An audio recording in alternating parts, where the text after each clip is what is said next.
Welcome and welcome Imayam DBT real estate Chennai. So நாம் பார்க்க வந்திருக்க இடம் பார்த்திங்க அப்படின்னா நெடுங்குன்றங்க, வண்டலூர் அந்த ஆர்மி கேம்புக்கு அடுத்து வர ரோடில் வந்தோம்னா நெடுங்குன்றம் வரும்.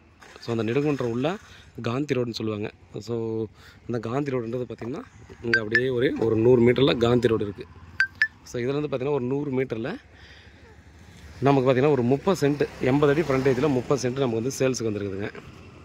ஸோ ரொம்ப அற்புதமான ஒரு இடம். 30 சென்ட் 80 அடி ஃப்ரண்டேஜ், மெயின் ரோடு பக்கத்துலேயே. நீங்கள் இங்கேருந்து வண்டலூர் ரயில்வே ஸ்டேஷன் போகணும் அப்படின்னா 5 கிலோமீட்டர் வரும். பெருங்குளத்தூர் போனால் ஒரு 7 கிலோமீட்டர் வரும்.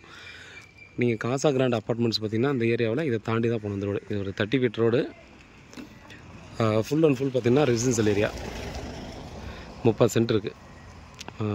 15 லட்சம் பர் சென்ட்டு சொல்கிறாங்க. உட்காந்து பேசி ஸ்லைட்லி நெகோஷியபிள் சொல்கிறாங்க. ஸோ நம்ம இப்போ உட்காந்து டைரெக்டாக நம்ம ஓனர்கிட்ட உட்காந்து நெகோஷியபிள் பண்ணி பேசிக்கலாம் அப்படின்ற மாதிரி தான் சொல்லியிருக்காங்க. ஓனர் வந்து பார்த்திங்கன்னா நாகர்கோவில் ஓனர். ஸோ நம்ம ரேட் பேசுறதுக்கு பார்த்திங்க அப்படின்னா நெக்ஸ்ட் வீக்கில் அவருக்கு வரான்னு சொல்கிறாரு. ஸோ வரும்போது இது தேவைப்பட்டுச்சுன்னா நம்ம உட்காந்து பேசிடுவோம். ஸோ இந்த ப்ராப்பர்ட்டிக்கு அப்படியே பக்கத்தில் ஒரு சைடு பார்த்திங்கன்னா ஒரு எக்ஸ்போர்ட் கம்பெனி இருக்குது. இன்னொரு சைடில் பார்த்திங்கன்னா ஒரு கல்யாண மண்டபம் இருக்குது. ஸ்கூலாக இருந்தது. இது அதுக்கப்புறம் பார்த்திங்கன்னா அதை கேன்சல் பண்ணிவிட்டு பார்த்திங்கன்னா கல்யாண மண்டபம் மாற்றிட்டாங்க.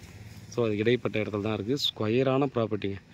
நீங்கள் இங்கே வண்டலூரில் ஆரம்பித்து இந்த ப்ராப்பர்ட்டியை தாண்டி நீங்கள் திரும்பவும் பெருங்குளத்தூர் போகிற வரைக்கும் பார்த்தீங்கன்னா ரொம்ப சூப்பரான ஒரு சிட்டி மாதிரியான அட்மாஸ்பியரில் தான் கண்டிப்பாக அதை பார்க்க முடியும்.